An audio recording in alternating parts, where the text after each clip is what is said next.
Bonjour et bienvenue dans La Foi prise au mot, consacrée aujourd'hui à un nom propre, celui de Luther. Luther est né en 1483 et il est mort en 1546 et il est à l'origine du grand mouvement de réforme de l'Église qui entraîna de facto la séparation de l'Église protestante d'avec l'Église catholique, de nombreux troubles dont les sanguinaires guerres de religion, ainsi qu'une rivalité qui devait durer 4 siècles. Aujourd'hui, le climat est plus apaisé. Nos deux églises sont parvenues en 99 à une déclaration théologique commune sur l'un des points qui posait le plus de difficultés, la doctrine de la justification par la foi. Et les papes Jean-Paul II ainsi que Benoît XVI n'ont cessé d'appeler à un dialogue toujours plus profond. Pour nous expliquer l'origine de la réforme et aussi nous faire connaître la vie de Luther, nous allons aujourd'hui interroger l'un des meilleurs spécialistes de Luther qui est Albert Greiner, qui est pasteur de l'église luthérienne et ancien inspecteur ecclésiastique. Albert Greiner, bonjour. Bonjour. Alors, j'ai une première question qui est en fait plutôt une curiosité. Je viens de dire que vous êtes inspecteur ecclésiastique, enfin ancien inspecteur ecclésiastique. Qu'est-ce qu'un inspecteur ecclésiastique? Eh bien, c'est assez facile à définir. C'est la version protestante et en l'occurrence luthérienne d'un évêque. C'est un ministre de l'Église, un pasteur qui, pour un temps, élu par le synode, est chargé des ministères spécifiques à l'évêque, par exemple l'ordination des pasteurs, la consécration des lieux de culte et des choses de cette importance qui dépassent le cadre paroissial. Donc vous êtes un ex-évêque. Voilà, un ex-évêque. Alors, on en vient donc à Luther. Avant de commencer à parler de Luther, faisons un petit panorama de l'Église du temps de Luther. Où naît-il? Dans quel contexte naît-il? Il naît dans un contexte, il faut bien reconnaître, assez difficile. Pour l'Église, d'ailleurs pour le monde aussi, mais parlons de l'Église en quelques mots, il faudrait entrer dans plus de détails sans doute, mais pour y aller très carrément, et sans vouloir offusquer personne, puisque c'est des vérités historiques que nous essayons d'articuler, l'Église en ce temps-là ne s'est pas encore relevée du grand schisme. La pluralité des papes, ça remonte à il n'y a pas tellement loin. Elle ne s'est pas encore relevée non plus de la discussion qui est l'autorité suprême, le concile ou le pape. Il y a là de grandes questions qui restent pendantes.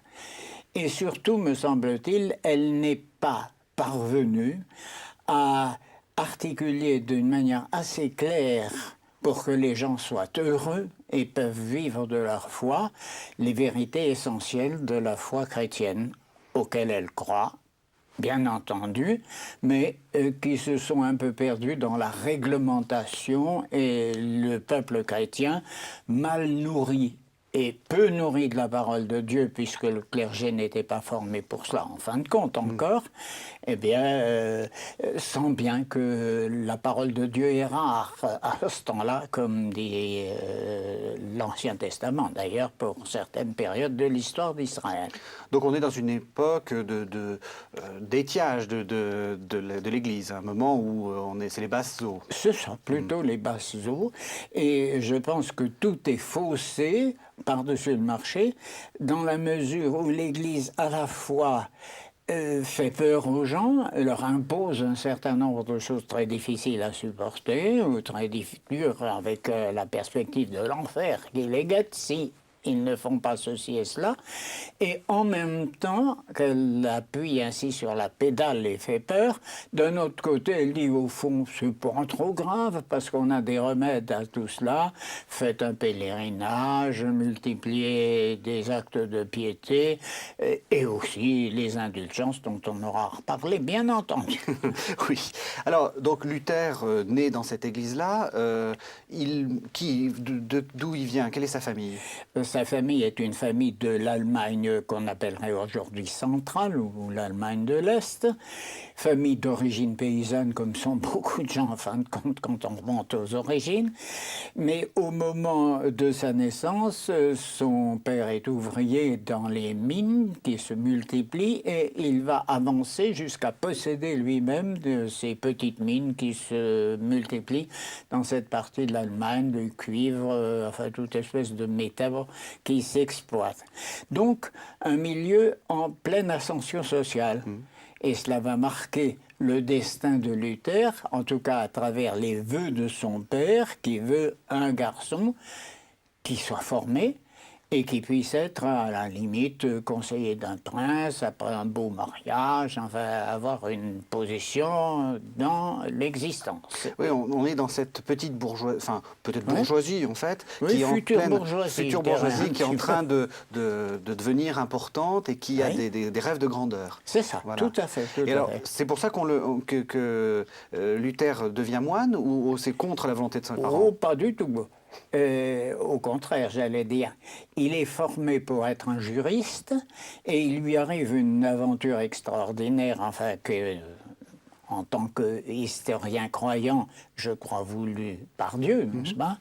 C'est que pendant des vacances, au retour de vacances, alors qu'il étudiait le droit à l'université d'Erfurt, il tombe dans un de ces orages catastrophiques qui vous arrivent quelquefois, et saisi de peur parce que la Erfurt retombe à quelques mètres de chez lui, il fait un vœu qui correspond bien entendu à la mentalité de l'époque que j'essayais d'esquisser tout à l'heure.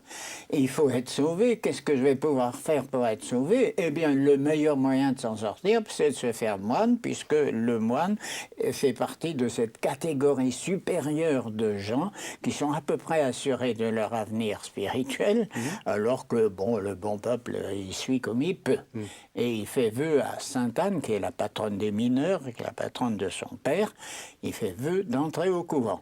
Donc il entre au couvent. Au couvent des ermites augustins d'Erfurt, qui choisit sans doute parce que c'est des gens de stricte observance et d'autre part des intellectuels, et lui-même étant intellectuel. Et il y entre contre la volonté de son père qui est fou furieux parce que tous ses projets sont en l'air.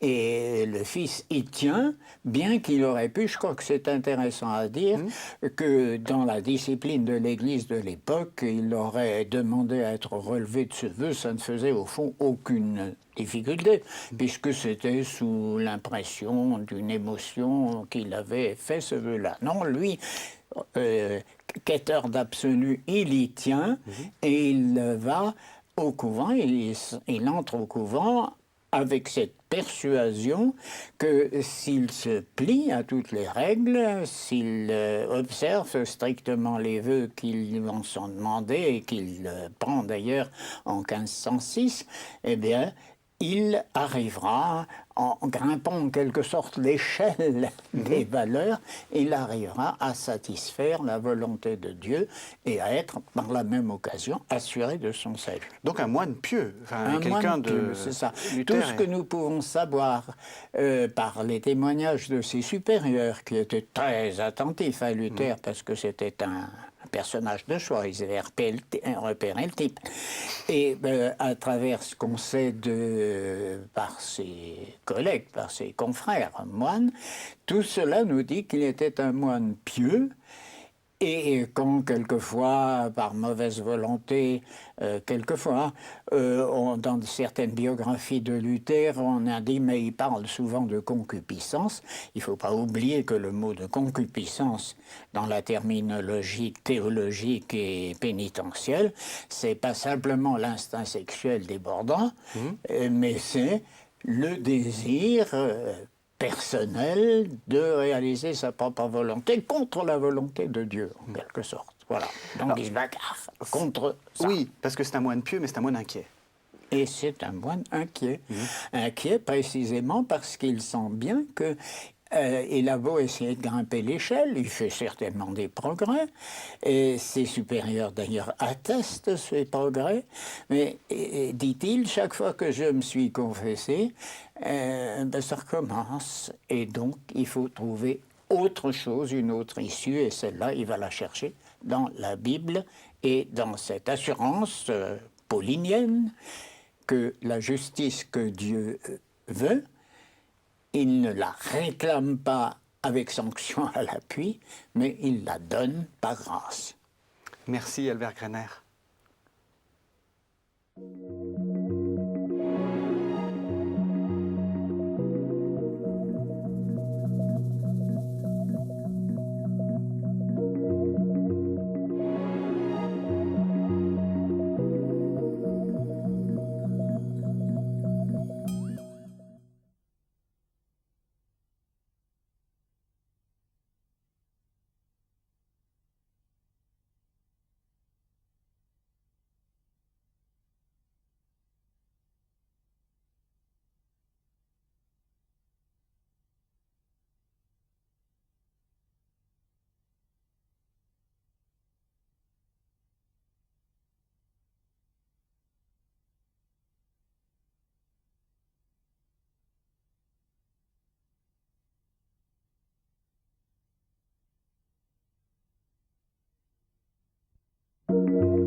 Bonjour, merci de nous retrouver pour La foi prise au mot, consacrée aujourd'hui à Martin Luther, l'initiateur de la Réforme.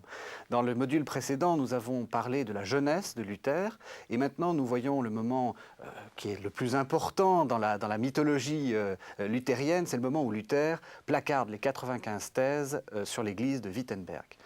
Alors, Albert Greiner, après avoir vu un peu comment Luther était un moine inquiet, était un moine mais qui prenait les choses extrêmement au sérieux, il faut aller dans le moment qui est le plus, dans la mythologie luthérienne le plus important, c'est ces 95 thèses. Alors, pourquoi Luther placarde ces thèses? Qu'est-ce qui se passe à ce moment-là?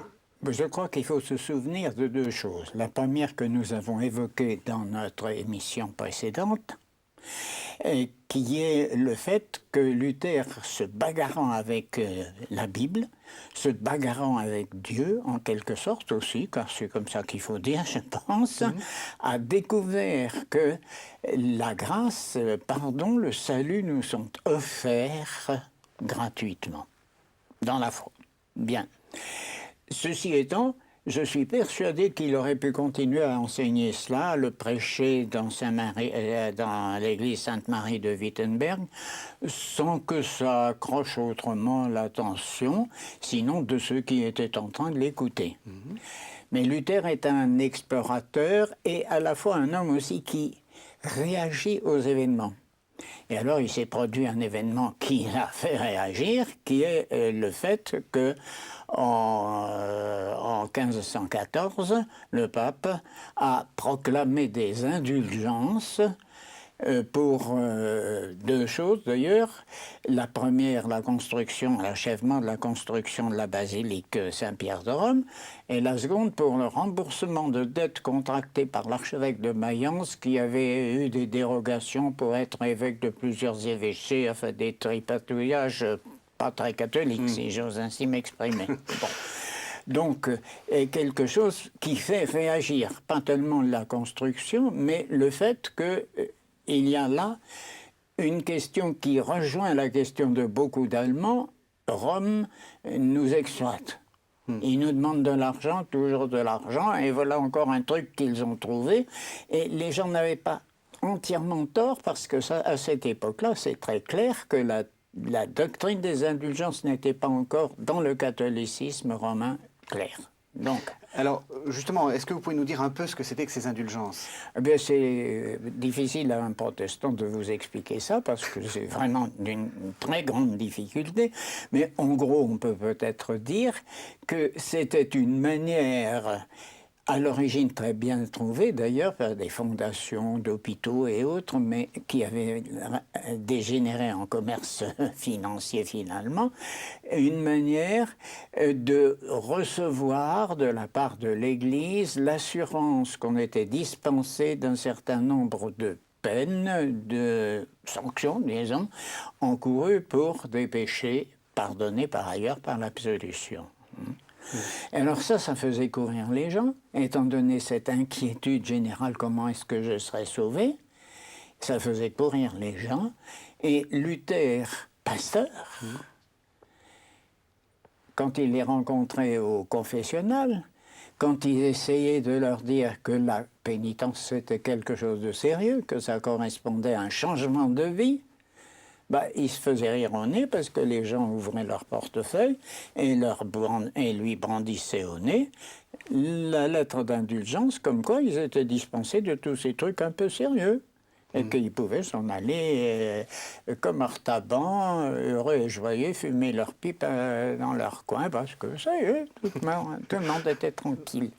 Et ça, Luther, qui était sérieux, comme beaucoup d'autres gens, il ne s'agit pas ici de faire une critique de l'Église catholique, beaucoup d'autres gens, en particulier le supérieur de Luther, Staupitz, il ne pouvait pas supporter cela. Alors, il a fait ce qu'il devait faire en tant que docteur de l'Église. Il a été docteur en théologie de l'Église en 1512.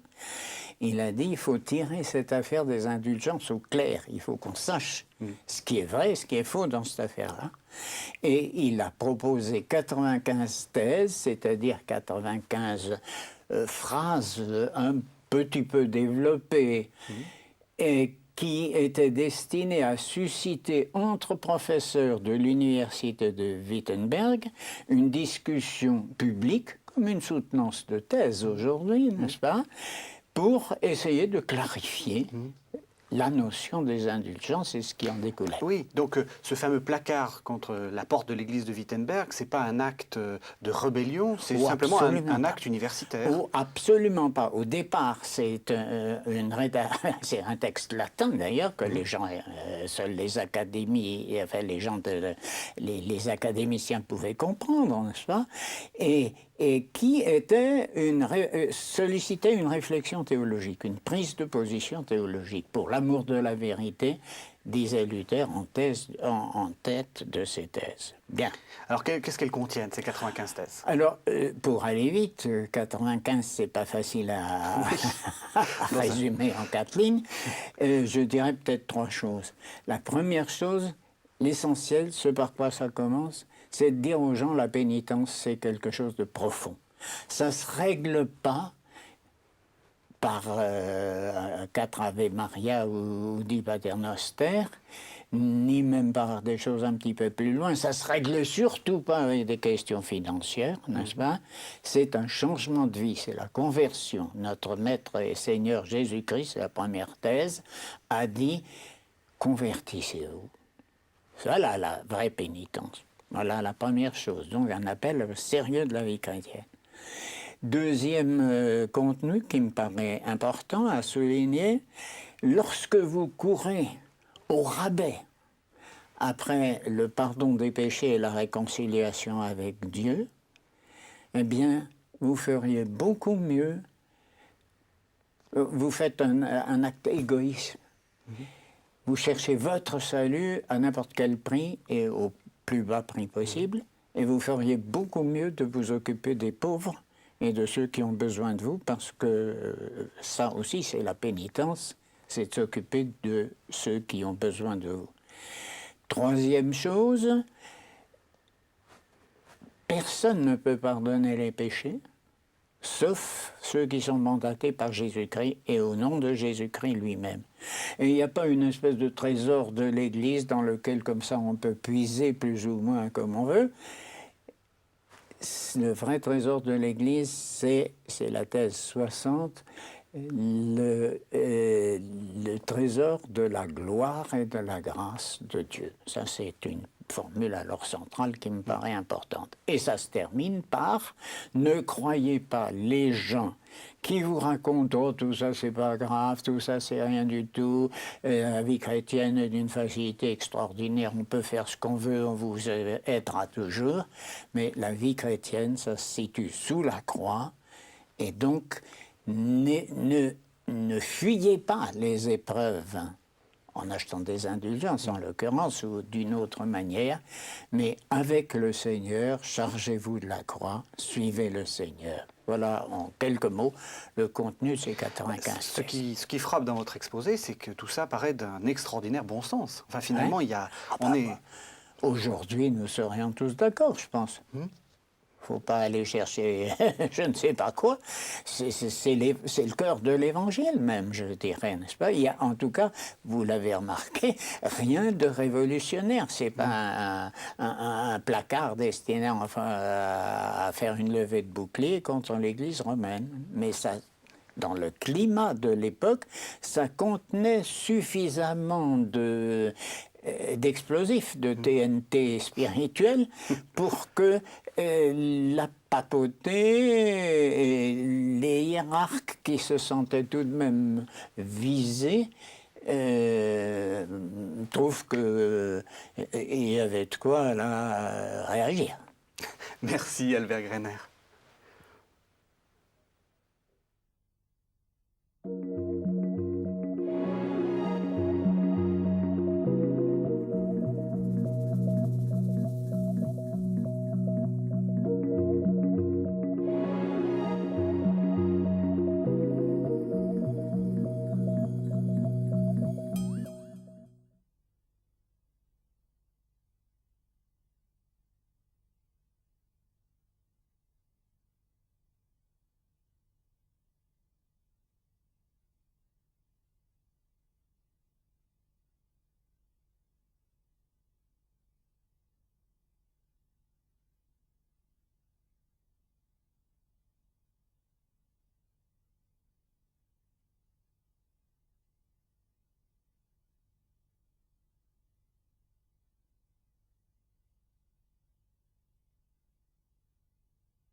merci de nous retrouver pour la foi prise au mot, consacrée aujourd'hui au nom de Martin Luther, l'initiateur de la Réforme. Hier, nous avons parlé des fameuses 95 thèses et aujourd'hui, nous allons parler des conséquences de ces 95 thèses, la diète de Worms. Et nous retrouvons Albert Greiner, qui est pasteur de l'Église luthérienne et spécialiste de Luther. Alors Albert Greiner, après ce coup d'éclat quand même, qui est les 95 thèses, que se passe-t-il ? Eh bien, il se passe quelque chose de totalement inattendu, c'est qu'il n'y a absolument pas de discussion académique, personne ne se présente pour être contradicteur. Au contraire, c'est les imprimeurs qui se saisissent de ce texte et les traducteurs, et ce texte se répand à travers l'Allemagne, où il rencontre une grande adhésion pour deux raisons. Une première qui est l'anticléricalisme et l'antiromanisme profond qui régnait au-delà des Alpes, c'est-à-dire de ce côté en Oui, parce Allemagne. qu'on trouve bien avant la Réforme des images extrêmement frappantes où on voit des papes plongés dans la bouche de l'enfer. Oui. Donc il y avait quelque chose d'extrêmement profond. C'est pas Absolument. Luther qui crée cet Oui, il y avait vraiment anti-papisme. déjà un clivage nord-sud, mais il se passait à l'intérieur de l'Europe.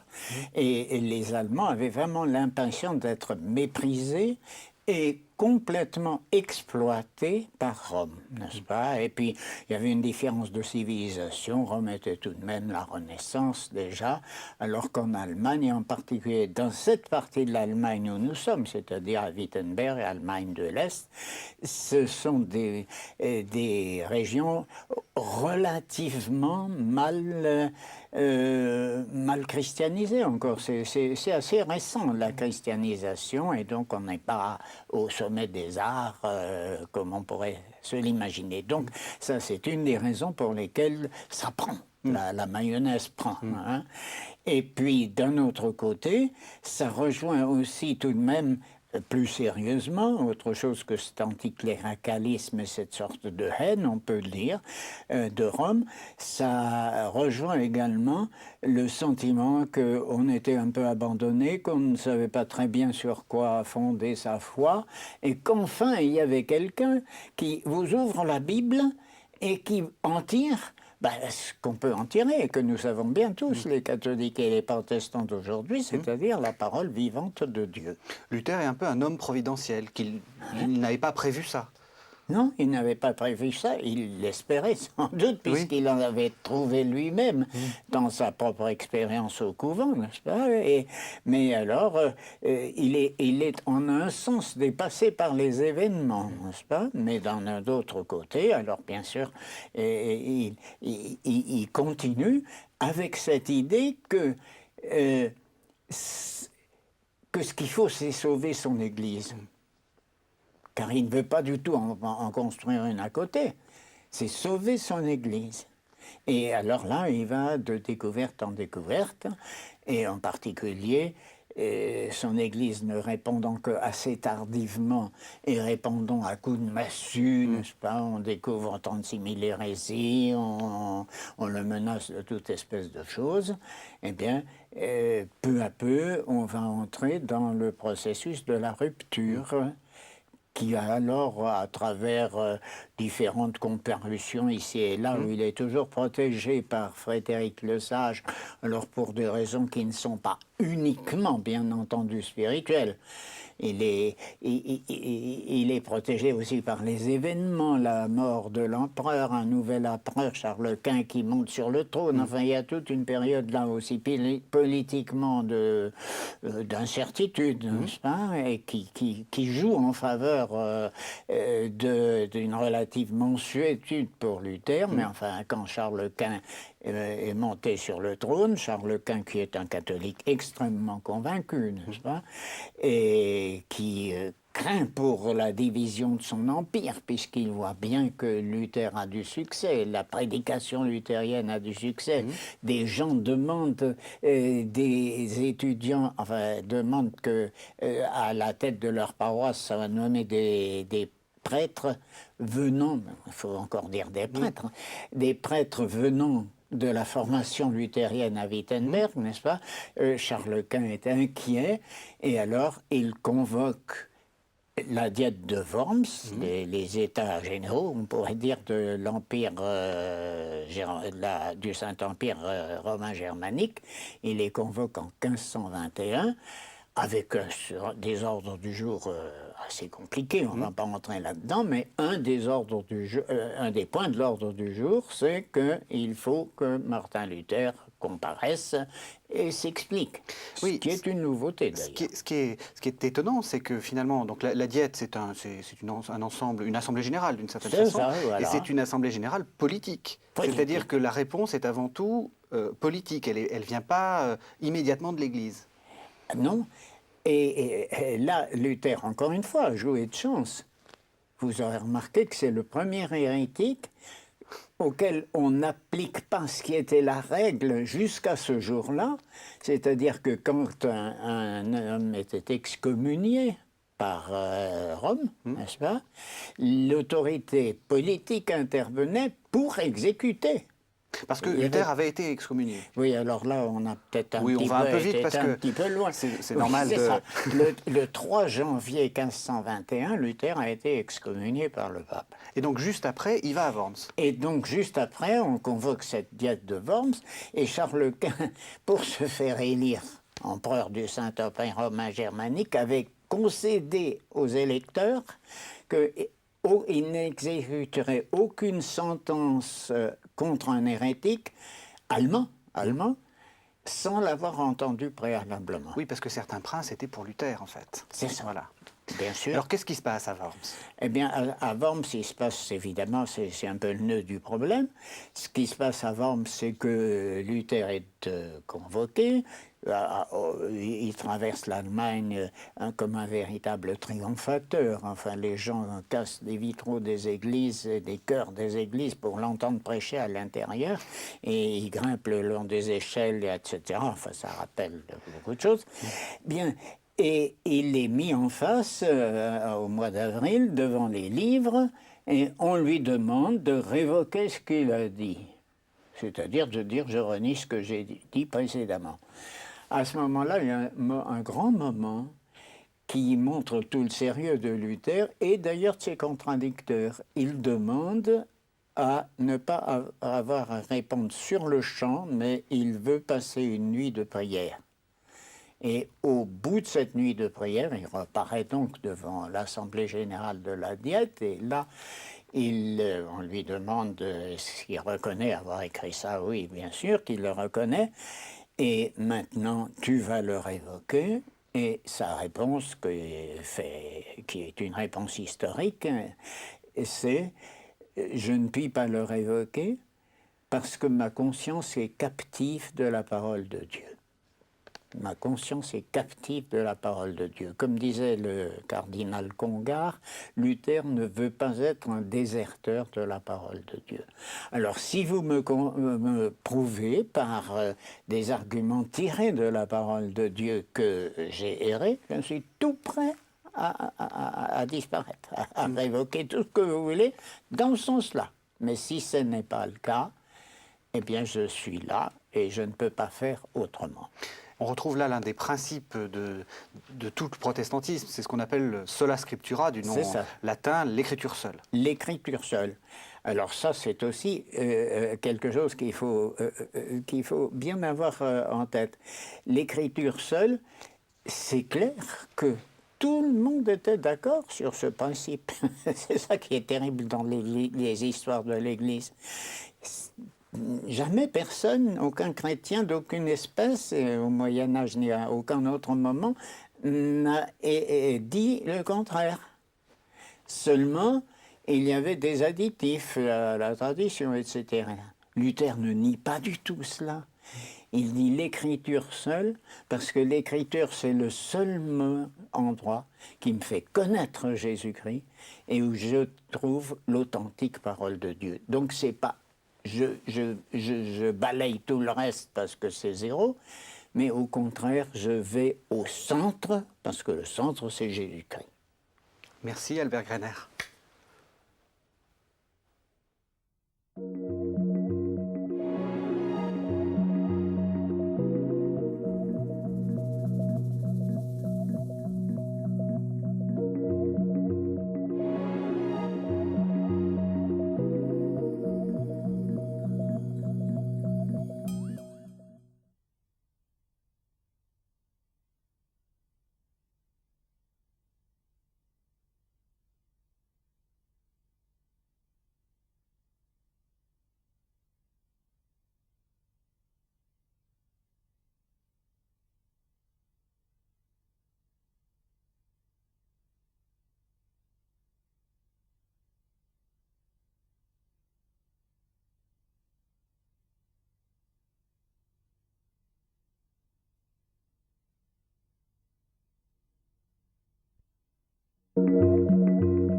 Bonjour, merci de nous retrouver pour la foi prise au mot, consacrée tout au long de la semaine à Martin Luther, l'initiateur de la Réforme.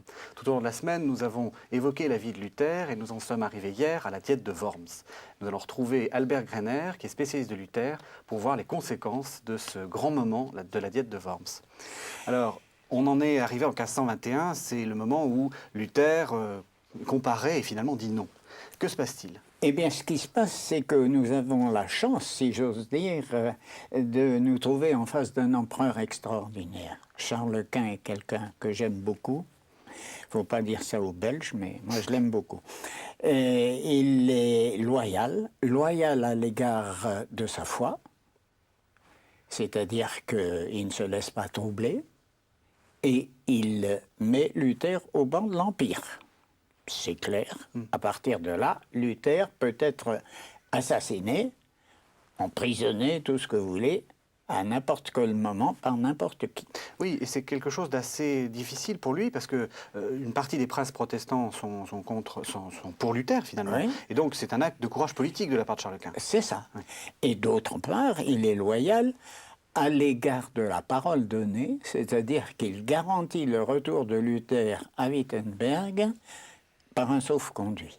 C'est extraordinaire aussi parce que ça ne s'était pas passé pour Huss une centaine d'années auparavant. Oui, un des réformateur, un précurseur de la réforme. Oui, c'est ça, un des précurseurs. Check.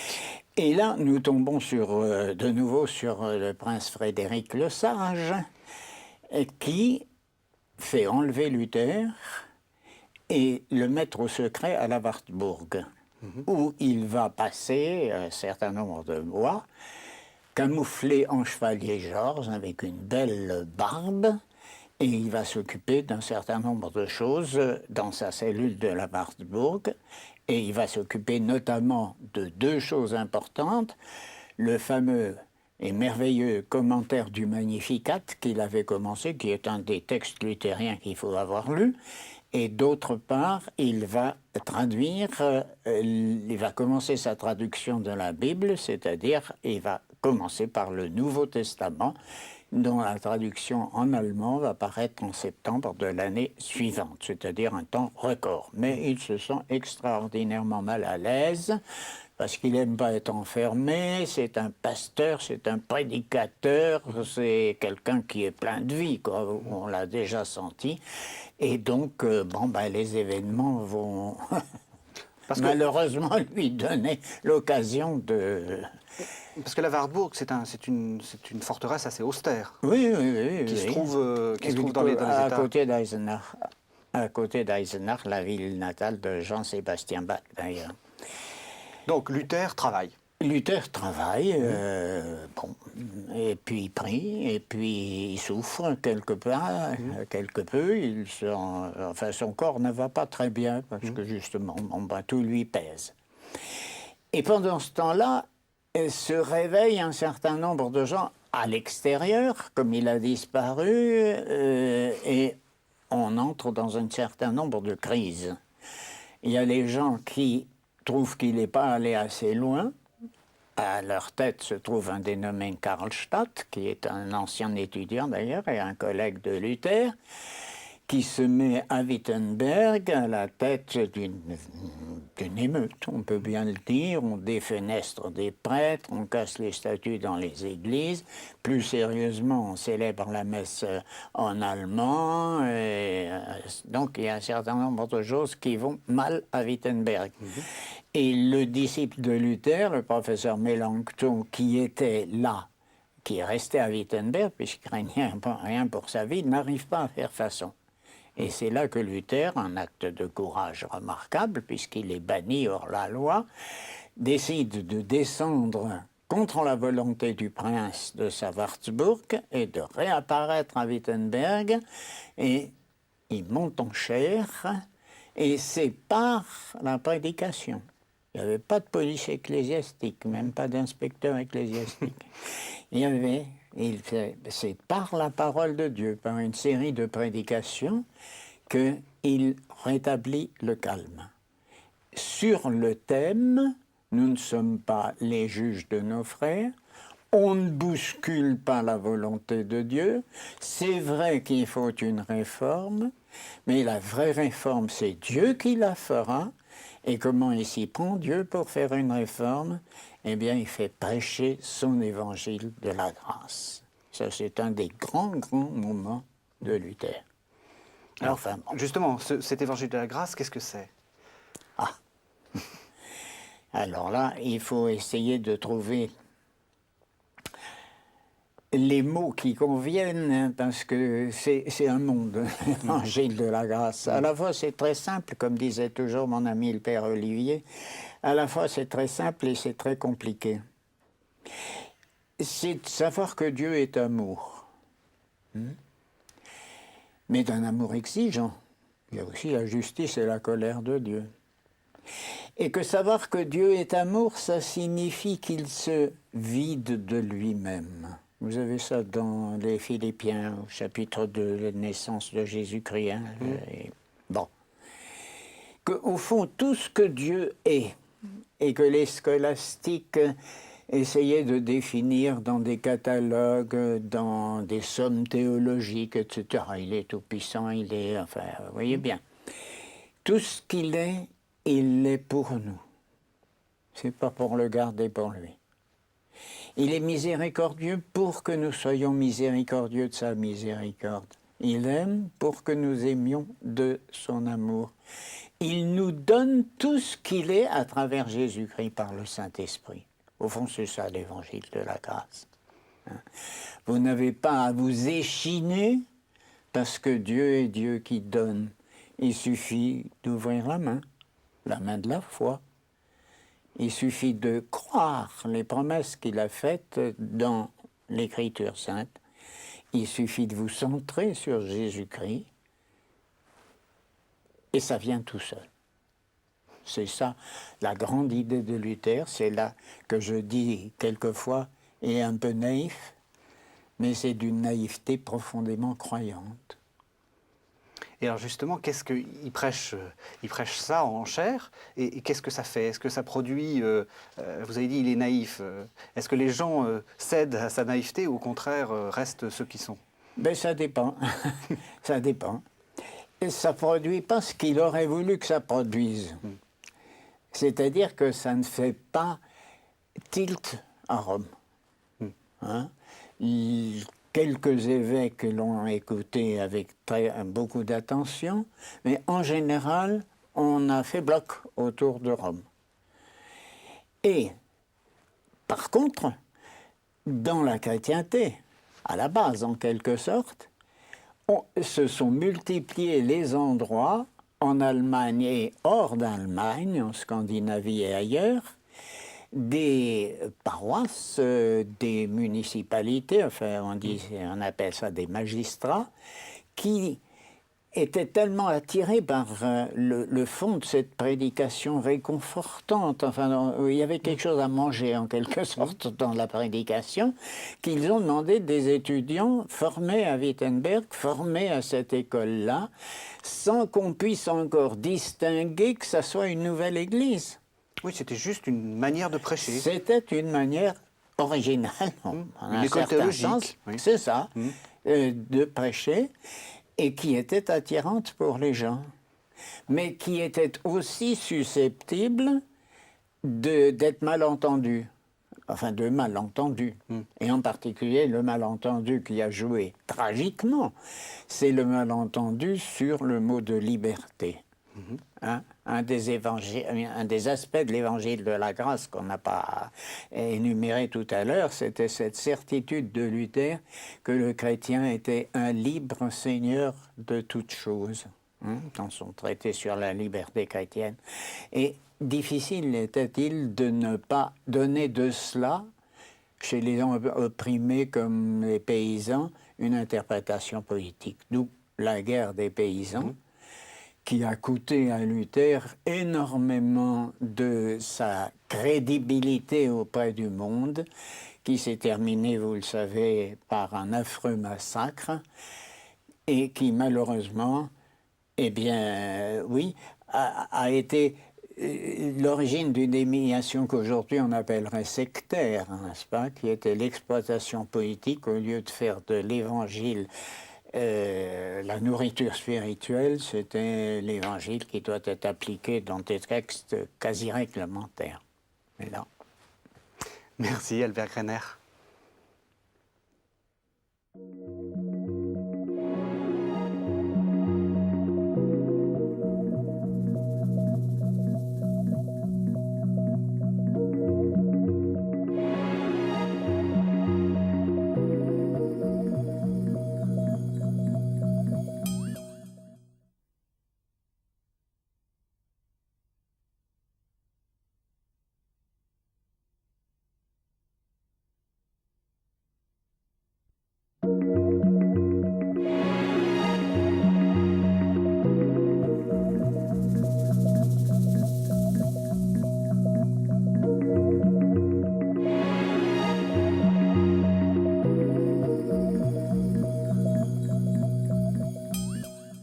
Bonjour, merci de nous retrouver pour la foi prise au mot, consacrée aujourd'hui à Martin Luther, l'initiateur de la Réforme. Tout au long de la semaine, nous avons suivi la vie de Luther et pour ce dernier module de la semaine, nous voyons sa mort et nous retrouvons Albert Greiner, qui est spécialiste de Luther et qui est pasteur de l'église luthérienne. Alors Albert Greiner, après avoir vu tous les événements, on va lentement s'acheminer vers la fin de la vie de Luther. Avant d'en arriver là, j'aimerais quand même évoquer un point qui est souvent évoqué, c'est celui du scandale de sa vie privée. Parce que Luther, alors qu'il est moine, se marie avec une certaine Catherine von Bora, une femme forte. Oui, une femme tout à fait forte et qui a, entre autres aussi, et c'est ce que vous appelez le scandale, et qui est un scandale pour certains, et qui elle-même sort du couvent.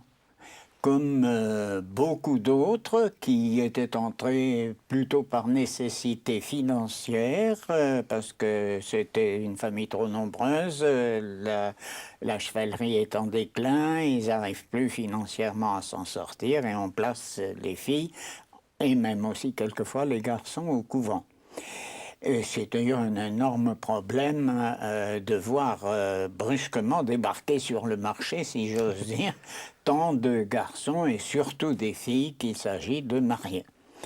Alors Martin Luther se marie avec une fille qui est Catherine von Bora, qui est quelqu'un d'infiniment respectable, et son mariage n'est pas un scandale en ce sens que dès 1518, c'est-à-dire avant son excommunication, au moment où les choses ont commencé à mal tourner pour lui et où son supérieur, Staupitz, s'est rendu compte que ça tournerait vraiment mal, l'avait délié de ses vœux. Oui, entre les 95 thèses et Worms, quoi. Au C'est moment ça, où exactement. on hésite. C'est ça.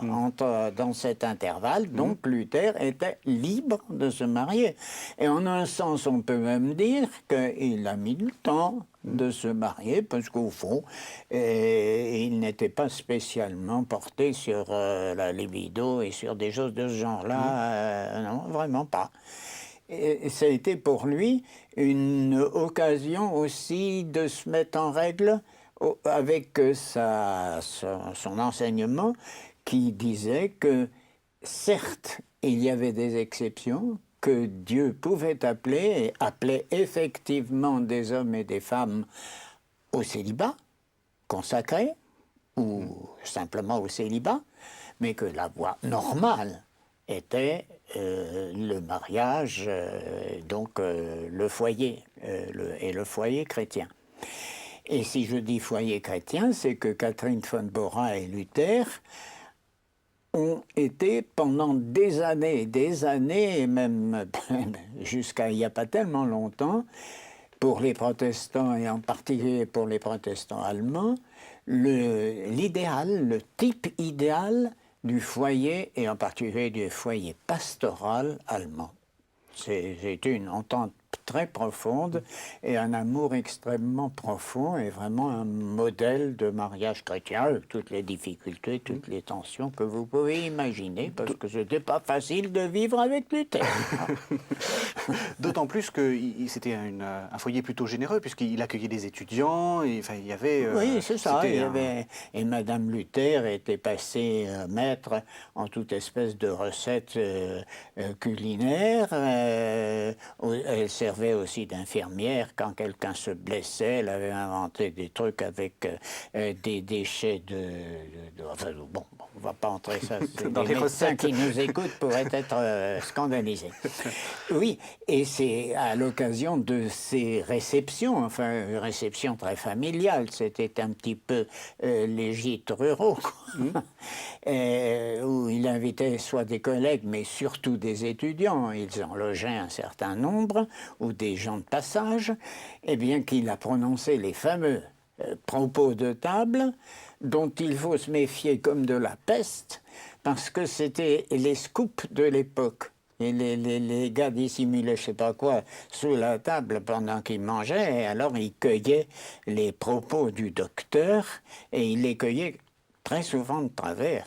Et ils se hâtaient de se précipiter chez l'imprimeur pour faire imprimer, et plus c'était croustillant, plus c'était ceci et cela, naturellement ça passait. D'ailleurs, ce qui fait que d'un même propos, nous avons des collections différentes qui sont quelquefois pas identiques. Parce qu'on découvre un propos de table, ça laisse imaginer quelque chose de joyeux.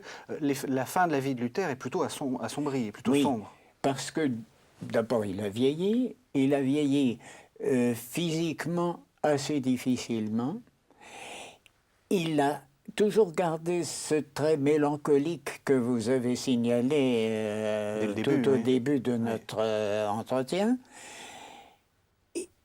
auquel s'ajoutait, ça je crois que c'est aussi important que nous nous en rendions compte, d'une part le sentiment que ça n'avait pas réussi, comme ça aurait dû réussir, c'est-à-dire que un aggiornamento, l'Église qui s'épanouit parce que l'Évangile est prêché, au contraire, on s'est heurté à des difficultés et fondamentalement peu de choses ont changé, au contraire, il y a eu des divisions peu à peu qui se sont cristallisées. Et d'autre part, alors physiquement, il était extrêmement usé. Il a fait comme voyage 10 fois le tour du monde. Il était partout et il était usé. Et puis alors, il s'est endurci. Et c'est là que se situent ces écrits de Luther qui sont insupportables, quoi, qu'on ne peut absolument pas approuver. C'est les ratés du génie. D'une part, contre la papauté. Oui, d'une extrême violence, oui. D'une violence, d'une grossièreté, de tout ce que vous voulez, même si on sait que la grossièreté à cette époque-là était soi-disant pire que la nôtre. Il faudrait vérifier aussi si c'est exact. Et puis contre les Juifs, dont le régime nazi a fait ses délices, bien entendu, en faisant des extraits. Alors bon, ben, c'est comme ça.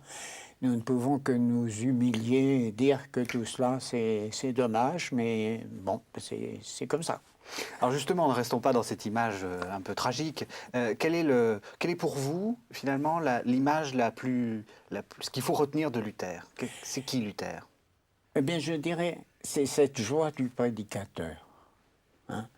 La joie du prédicateur qu'on voit sur le retable de l'église Sainte-Marie de Wittenberg, exhortant la communauté qui est assise en face, avec une main posée sur l'écriture, qui est la source vive d'où vient cette parole inspirée, et d'autre part le doigt pointé sur le crucifix, lequel crucifie le crucifié, donc Jésus-Christ, est le centre du message chrétien, quel qu'il soit, et dont la tunique s'envole dans tous les sens, la tunique du crucifié, ce qui indique